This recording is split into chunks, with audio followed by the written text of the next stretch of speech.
Correction du sujet Mission Apollo.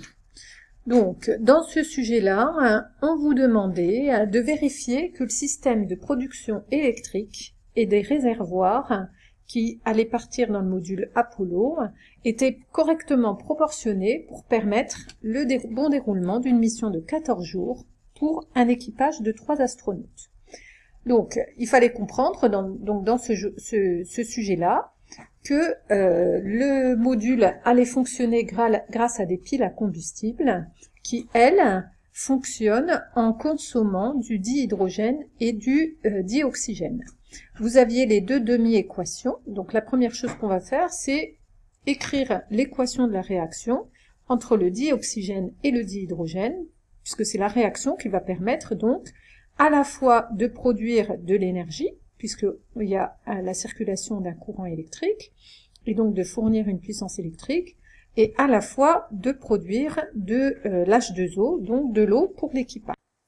Donc, on va déjà commencer par écrire les deux demi-équations pour aboutir à l'équation totale qui a lieu dans la pile à combustible. Donc, H2 plus 2HO-, qui donne 2H2O plus 2 électrons, et également O2 plus 2H2O plus 4 électrons, qui donne 4HO-.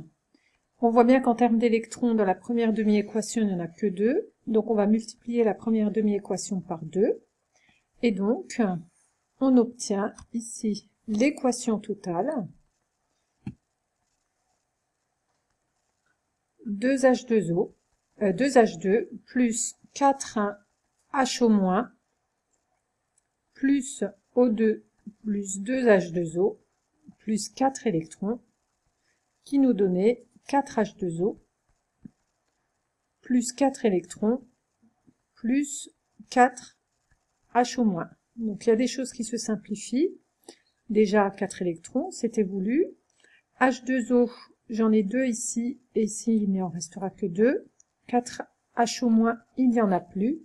Et donc l'équation totale de notre réaction, c'est que 2 molécules de H2 réagissent avec O2 pour former 2 molécules d'H2O.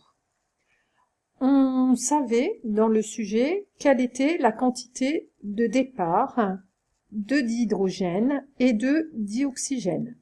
On vous disait qu'on a 2 réservoirs en dioxygène, chacun peut contenir 147 kg donc de dioxygène, et 2 réservoirs de H2, chacun contenant 12,8 kg de H2. Donc on va déjà calculer, donc on a déjà en réalité sur cette équation-là, on a déjà des renseignements sur la masse de H2 disponible et la masse de O2 disponible. Connaissant leur masse, ça signifie qu'on a aussi des renseignements sur leur quantité de matière. Alors, la masse, il fallait multiplier par 2.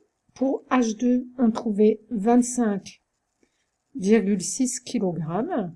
Et en appliquant la formule N égale à M sur grand M, on en déduit que la quantité de H2, elle est égale à 12 800 moles.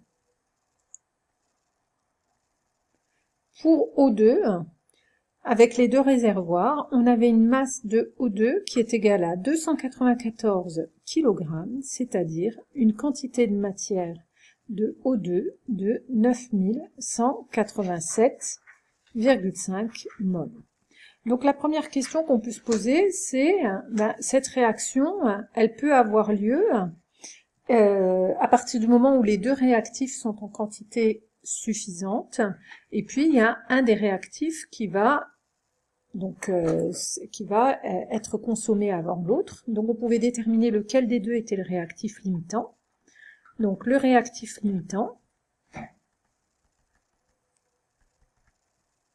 on constatait que on pouvait reprendre NH2 en regardant les nombres stoichiométriques. On constatait que N de H2 sur 2 est inférieur à N de O2 sur 1. Donc le réactif limitant, c'était le dihydrogène. C'était donc le dihydrogène. Et avec cette quantité de réactif limitant, on pouvait en déduire la quantité de O2 qui était consommée. Donc finalement, grâce au réservoir, on va consommer quoi? On consomme en H2 la quantité qui est donnée ici. On consomme NH2 qui était égal à 12 800 moles.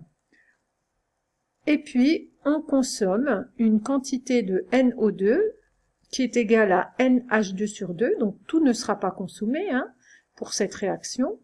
Donc, ce qui est consommé dans la pile à combustible, finalement, grâce au réservoir, on aurait pu rajouter ce qui est consommé au niveau de la pile à combustible. On consomme, eh bien, NH2 sur 2, c'est-à-dire 6400 moles de O2. Étant donné qu'on consomme 6400 moles de O2, vous voyez bien qu'au départ, de l'O2, il y en avait beaucoup plus. Ça signifie qu'il y a une partie d'O2 qui ne sera pas consommée. Donc on va calculer la quantité de O2 qui n'est pas consommée pour la pile à combustible et donc qui pourra être consommée par l'équipage pour respirer. Donc déterminons la quantité de O2 restant permettant à l'équipage de respirer. Donc N est égal à NO2 restant, c'est égal à 9187,5 moins les 6400.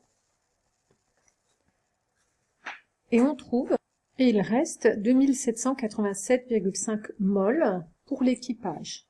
2787,5 moles en masse, donc M de O2, c'est égal à NO2 multiplié par la masse molaire de O2, qui est égale à 32, et on trouvait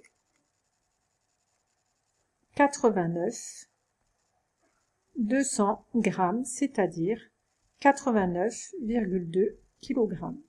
Donc voilà ce qui reste à l'équipage pour respirer, en sachant que on connaissait les besoins de l'équipage, les besoins en dioxygène pour l'équipage. Donc comparons avec les besoins. Comparons avec les besoins de l'équipage en O2. En termes de besoins, on sait qu'ils ont besoin de 0,82 kg pendant 14 jours pour 3 personnes. Donc c'est-à-dire 0,82 multiplié par 14 fois 3 et on trouvait 34,44 kg. Donc effectivement, ils ont assez de dioxygène. Or, 34,44 kg, c'est inférieur à 89,2 kg. Donc, il y a suffisamment d'O2 pour l'équipage. Donc, on a vu que parmi tout le O2 qu'on a apporté, donc c'est-à-dire qu'au départ, on a dit que l'O2, il y en avait 294 kg. On a vu qu'il y en avait une bonne partie qui allait être utilisée pour les piles à combustible, mais qu'il restait toujours 89,2 kg. Et, étant donné que l'équipage n'a besoin que de 34,44 kg, on sait que c'est suffisant en termes d'O2. Donc pour le moment, on a vérifié juste par rapport au dioxygène. On a vérifié ce point-là. On va regarder en termes d'eau. Est-ce qu'il va y avoir suffisamment d'eau qui va se former? Donc, déterminons la quantité de H2O qui se forme grâce à la pile à combustible. Donc, on voit d'après notre équation que N de H2O est égal à N de H2. Et je rappelle que H2, c'est le réactif limitant. Donc, il y aura autant d'H2O qu'on avait de H2. Or, N de H2, tout à l'heure on l'a déterminé, on a dit que c'était 12 800 moles. On peut en déduire la masse de H2O. Et en termes de masse de H2O, donc avec la masse molaire de l'H2O qui vaut 18, donc 12 800 fois 18, et on trouvait 230 kg. Or, en termes de besoins, les besoins en H2O sont de 4 kg par jour et par personne. Donc, les besoins en H2O sont M H2O, donc en termes de besoins, hein, c'est 4 par jour, il y a 14 jours, et par personne, fois 3. Et on trouvait 168 kg.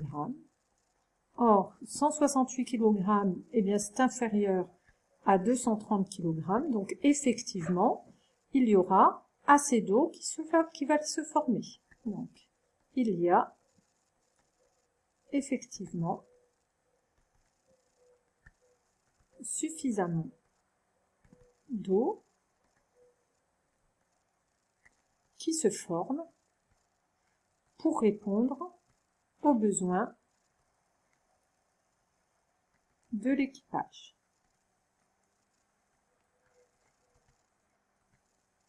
Donc là, pour le moment, on a vu qu'en termes de dioxygène et de H2O, c'était bon.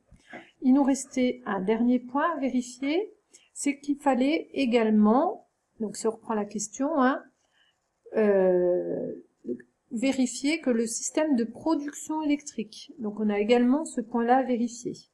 Alors, en termes de production électrique, on nous parlait ici des besoins électriques. On vous dit que le vaisseau nécessite une puissance électrique de 1,7 kW. Donc ça, c'est la puissance qu'il nécessite. Or, vous aviez autre chose. Vous saviez également que le système de production électrique, donc il est composé de nos fameuses piles à combustible, avec un courant électrique qui va être généré, et qui peuvent fournir, donc il est composé de 3 piles à combustible, et que chacun fournit une puissance de 1,7 kW.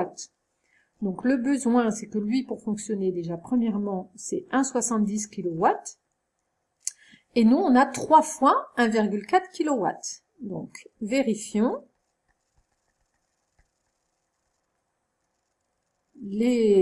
alors, dans le sujet, on nous disait quoi? Vérifions la production d'énergie.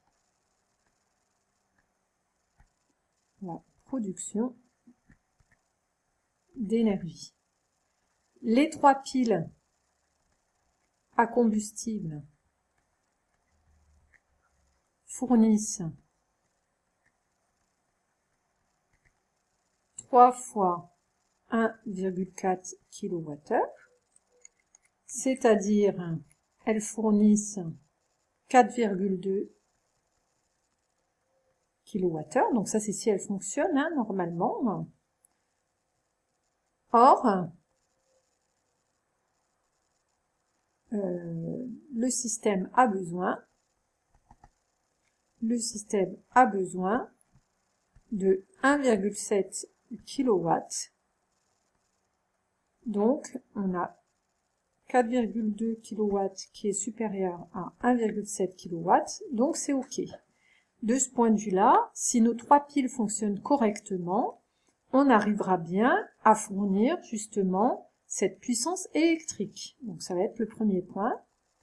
Donc, si les 3 piles fonctionnent correctement, on va retirer tout ça.